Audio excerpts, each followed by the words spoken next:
like offensively, just to get a win going into the Big Ten?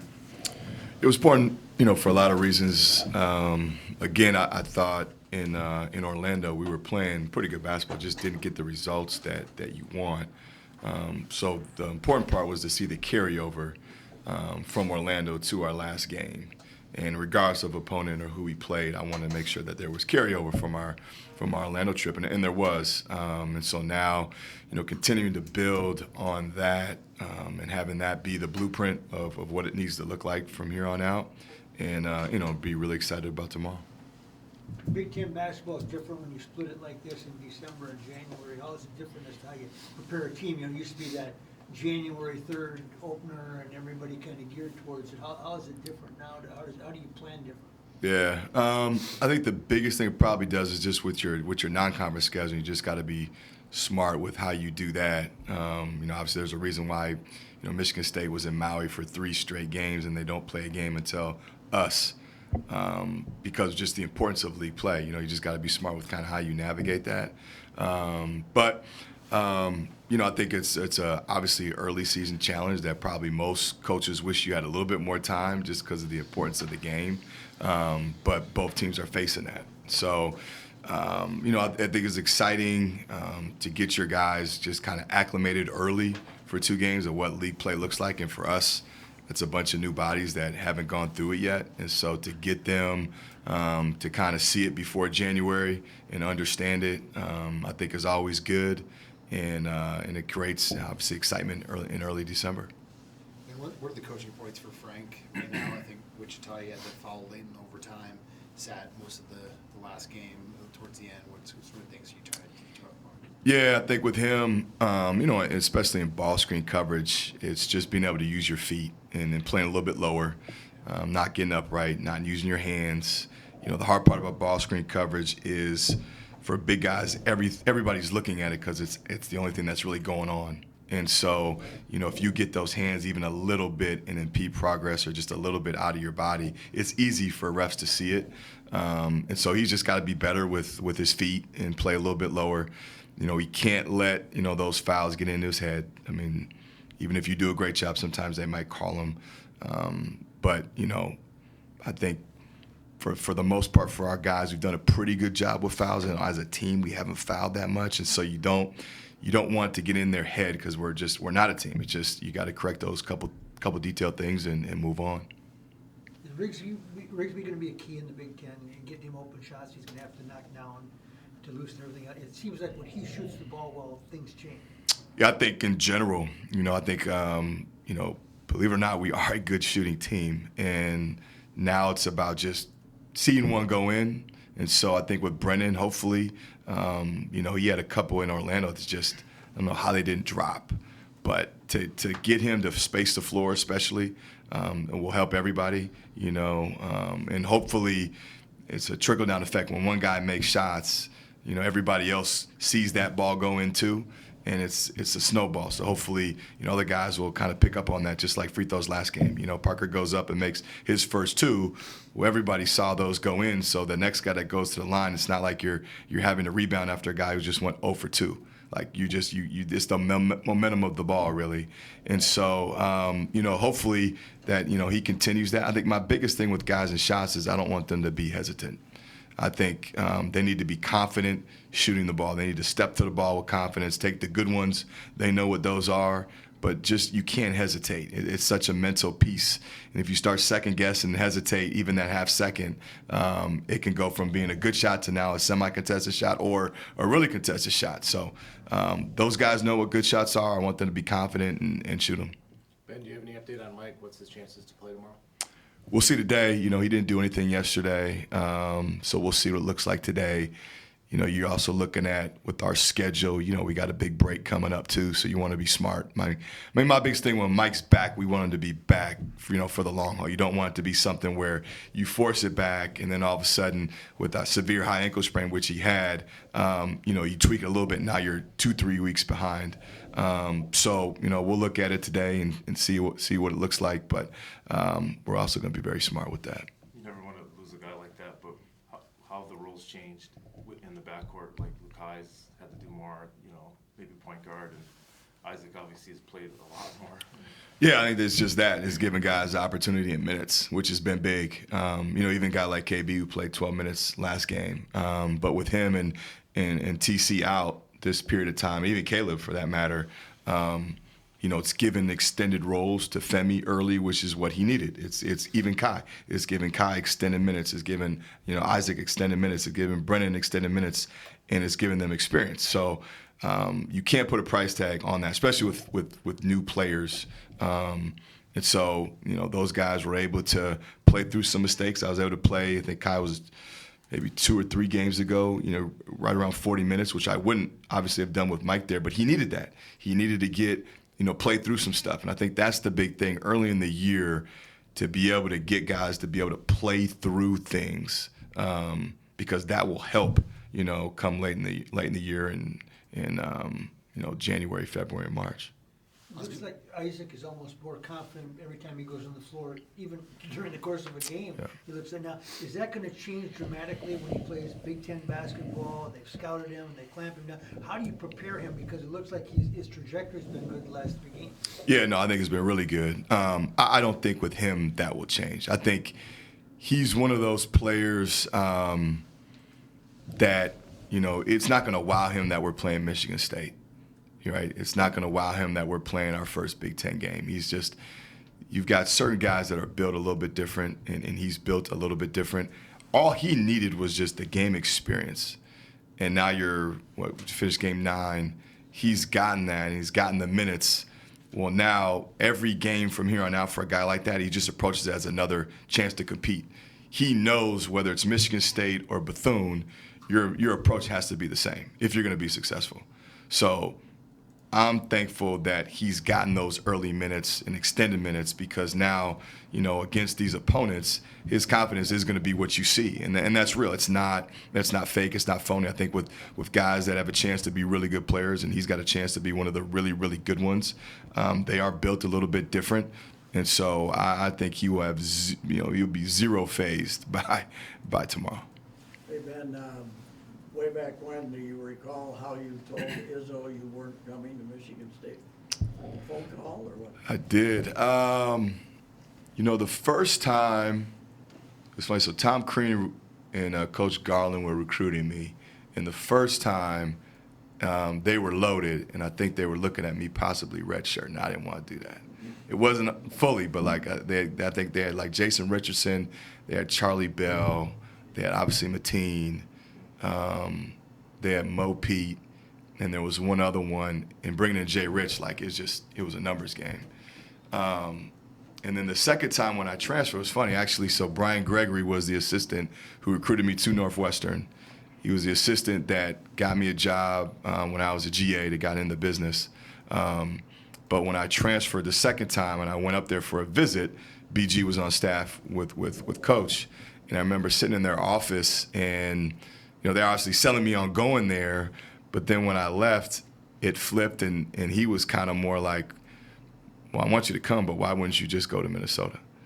We kind of we actually kind of sat there and talked that out for a little bit. But he's always been like that. He's been a guy that, his belief, if you're a good in-state player and there's a situation that makes sense, that most in-state kids should stay in-state.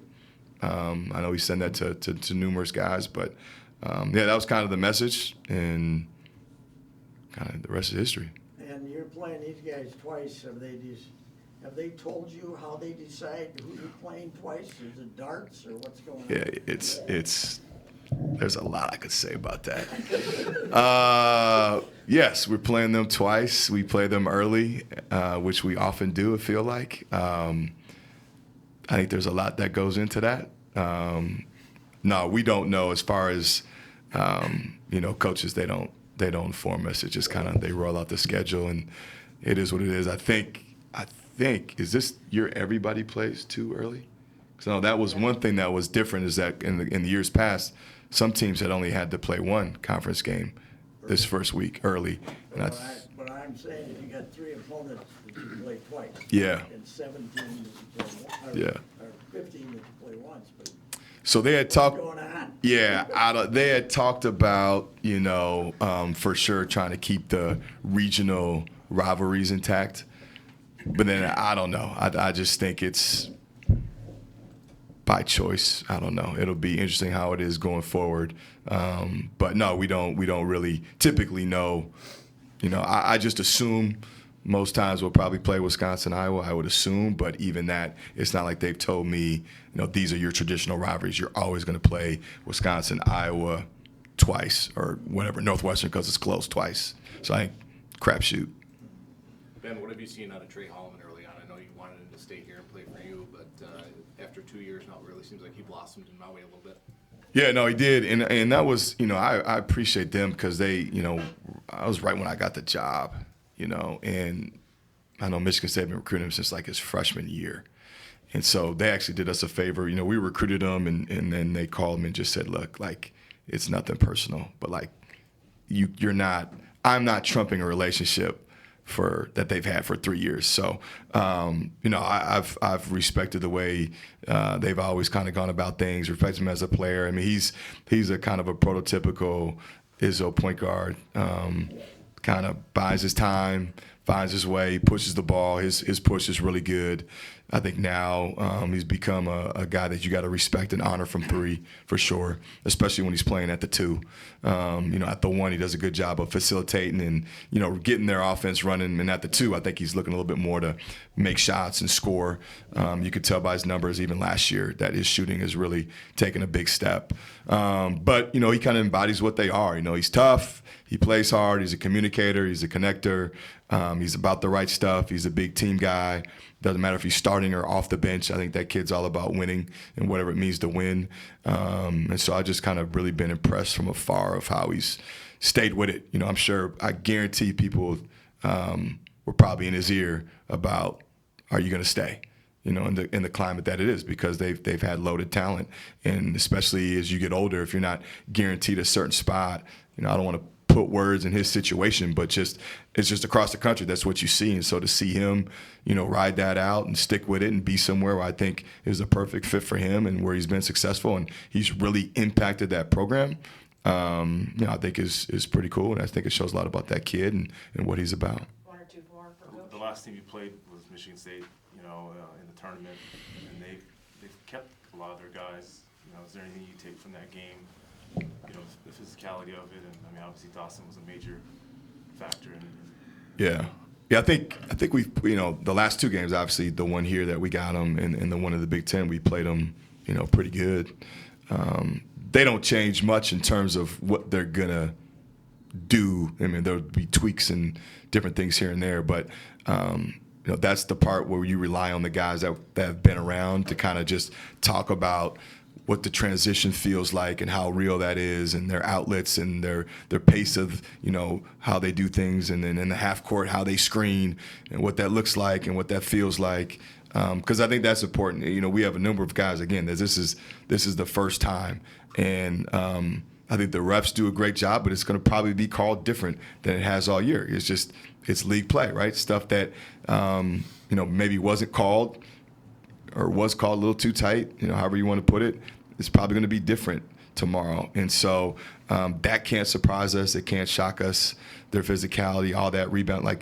We've proven in the past, and we have this year, that, when we're mentally right and we're dialed in and we're confident players, that we can play with anybody. And so, now it's about, regardless of opponent, we need to continue to play what we've been playing tomorrow in order to have success. And that means taking care of the ball and not turning it over and being tough. Payroll is a part of it now too, with the NIL money and whatnot. How much, Wake Forest spends more than you guys do. How accurate do you guys know what other teams are, NIL money, and how much do you know per player, like how much each one's getting? How does that work when you study other teams and you got to start to figure, well, if that guy's getting this much, he might be willing to try. How does that factor in? The money piece? Yeah.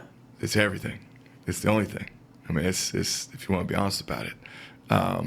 You think some teams you think you'll see teams that put a big investment in terms of people that gave money and they don't win? Do you think it'll come back down for some of them because they'll say, hey, I invested, it didn't work? Right. It could. That's definitely a reality. It could. I think one thing that we've been proud of is, we've been pretty smart and wise with how we've how we've done this. You know, in terms of you just talk about like return on your investment. I think we've been pretty good. Some of it too is ego of a program. You know, I think some fan bases have a true ego to them, and so maybe a down year here or there doesn't, you know, reflect what they're going to possibly contribute or give because they want that team to be successful regardless, you know. And so you're going to have places where, you know, to your point, if they underachieve, it doesn't matter. They're going to pour more in because, again, the ego of the program wants them to be really successful. You could have some places where maybe the fan base isn't as invested or certain people are turned off by that, and they could probably easily say, well, our return on investment, so to speak, wasn't what we want it to be. We're not going to do that. And so there's always going to be kind of two ends to each deal. You know, I think the biggest thing for us is, you know, to continue to do what we do. You still want to, you got to take the right guys either way, right? Like we've all seen it, football, basketball, specifically on the men's side. I can speak to, you can have the biggest budget in the world, but if you take the wrong guys, it doesn't matter. Conversely, you know, you could have a average or great, and if you take the right guys, you could blow it up. I mean, you could totally crush it. And so, I think you got to keep that in mind. Where, you know, does money solve a lot of issues? No doubt, right? If you want to be really good, there's no secret anymore. There's no secret, period. But even if you blow it up, then you got to worry that they're going to offer them over here next year, right? Well, yeah, I mean, you know, part of our success last year was that, you know, guys played their way up. You know, there's a reason why, you know, we had the year we had. We had some pretty talented players, and when you win and guys have the opportunity to play their way up, that's just all part of it. You know, hopefully the rev share piece can help kind of even the playing field a little bit. But, you know, it's something that we're always, especially as a head coach, when you're putting together a team. I mean, I got my GM hat on every day. You have to factor that in. You have to figure that in because that is the new recruiting. That period. That is the new recruiting. Ben, what are they signing now? It's not the old, when you sign a recruit, what are they signing? Contracts or what are they signing? Yeah, so we're looking to the next piece of that and what that contract looks like, kind of what that is.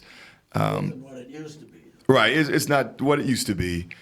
You know, the hard part is, you know, even with contracts, you just worry from my standpoint, you worry how much is really binding. Yeah. You know, you can have agreements, you know, and obviously I think that the way this is going with the amount of money that's in play, it's fair for both sides. Right? Both sides have to be protected to a certain degree. But also, I mean, you guys have seen it, like with the NCAA, we haven't necessarily won or been victorious in a lot of lawsuits. Like if a kid, a parent, or player wants something or, you know, feels unjust about something, a lot of times they've been able to be successful in that. So you wonder, you know, contracts are great and they are needed for both sides. And I think it's fair and it's right, it's just, but you still don't know at the end of the day, what's truly binding, you know? So grad transfer gets his picture on a billboard because they wanted him so bad to come here in NIL, and he blows out his knee, you know? And so does the NIL, does the university watch out to say, yeah, but you're obligated to pay this kid? Or does he just cut his own deal and, you know, all of a sudden he's got no value to a, you know, Right. prospective marketing? Well, it's the same thing and we've seen it, you know, in again, the two sports that I've absolutely followed a little bit closer in men's football and basketball, where, you know, what happens if somebody doesn't play to their level and they end up, you know, you see a quarterback getting benched, or you see a player who you projected to be a starter and is no longer a starter. Like, it's the same thing. You know, if you're not in the mix and impacting, how does that get viewed? And that we're all still learning to figure that out. We're all still, what's the answer to that?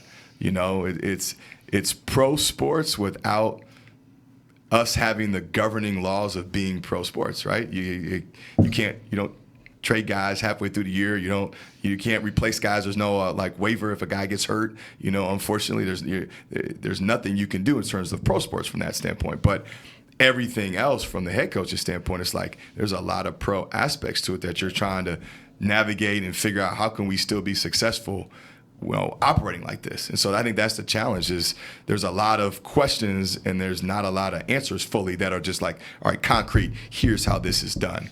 Because a lot of times it's the first time, right? It's the first time. And so you're also trying to figure out, there's still 18 to 21-year-olds trying to handle all this.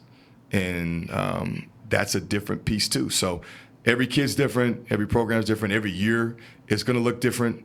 And so you find ways to navigate it as best you can and put your program in the best position to be successful. But I think it goes without saying that the financial backing is huge from the community, from the fan base. I'm excited. I'm glad, fortunate to be in the Big Ten because of the revenue sharing piece. I mean, that is real.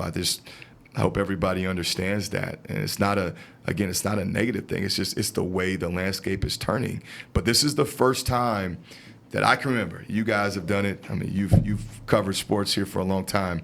I mean, you tell me, when has there been a better time for Gopher basketball to be competitive with any program in the country? Like, year in and year out. You might get a kid, like when I played, we got, Chris and Rick to stay home. Those were in-state kids, so that's a little bit different. When's the last time Minnesota necessarily has been able to go out and you could get 2 or 3 difference makers outside of even the Midwest? Odds of that, very few. Or you're lucky, you get a Vashon, you get a Randy, you're lucky. But those guys were those guys when they were juniors. You don't have the fortune to wait necessarily 3 years for those guys. This is the first time when year to year, you could literally go on the portal and financially have a team like we've never had and do that consistently.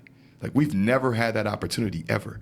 And so I look at it as a total positive that, all right, for us to even the landscape, it's not football where you got to have a lot of guys on both sides of the ball, right? It's basketball where, a couple of dollars here or there is a difference between some major difference makers. And in basketball, if you get 2 or 3 of those and you surround them with really good pieces, well, now you got a legit chance. And so to me, that's the exciting part, is understanding we've never had this opportunity, in my opinion, as a program on a national scene. And now we do. How can we find ways in our way to take full advantage of that and to be able to do that at a high level? What did you learn about this team in Orlando in the last game heading into Big Ten? I just learned that we're just trending in the right direction. So we just continue to put in the work every day. So we're just going to go on the upward. And I asked Ben about just the last game and how important it was to get back on the winning track. What did you feel like you guys did in Orlando that he said that you guys were playing your best basketball? And then what do you think you did in the last game to kind of help that? Yeah, I feel like we were just playing with more confidence, as a collective unit, playing faster on the offensive end, which is helping us get some transition points. So I'd say those are kind of the main things, and keeping defense is a staple. Femi, Ben talked about without Mike, guards have had to step on to bigger roles. Have you felt that for yourself, that without Mike in the mix, that there's more opportunities there? Most definitely, but I really just try to focus on the things I do and just taking it day by day and just being better day by day. You're looking forward to Big Ten play? Yes, sir. It's right around the corner tomorrow. First test is Michigan State, and everybody's excited. What has Dawson and Parker, some of the other guys, told you about the Big Ten? It's the best conference to play in. It's a lot of history, rich history. Michigan State, good coaches, and it's just something to be ready to play for. It's one of the reasons why you picked to come here. Most definitely, most definitely. Dawson, beating them here last year, is that one of the bigger wins since you've been here? Yeah, and I remember it. It was a big time win. We made some big time plays down the stretch. It was a close game, so it's definitely a good memory. And we know that they're gonna come in here, having a sour taste in their mouth. So, we're ready for them to come in and give us their best shot. Is it just you're kind of used to playing them and the style that they have? How would you describe playing Michigan State? Yeah, they play fast. Even on made shots, they're running in transition. So it's a fast-paced game, and they play physical, and so that's just what they're known for. Did you ever run into Holloman in high school here, or were you a little bit ahead of him? Yeah, we used to play with each other and against each other all the time growing up. Really going back to, I would say, when I was in my freshman year, he was in 7th grade. So definitely been playing and training together for a while.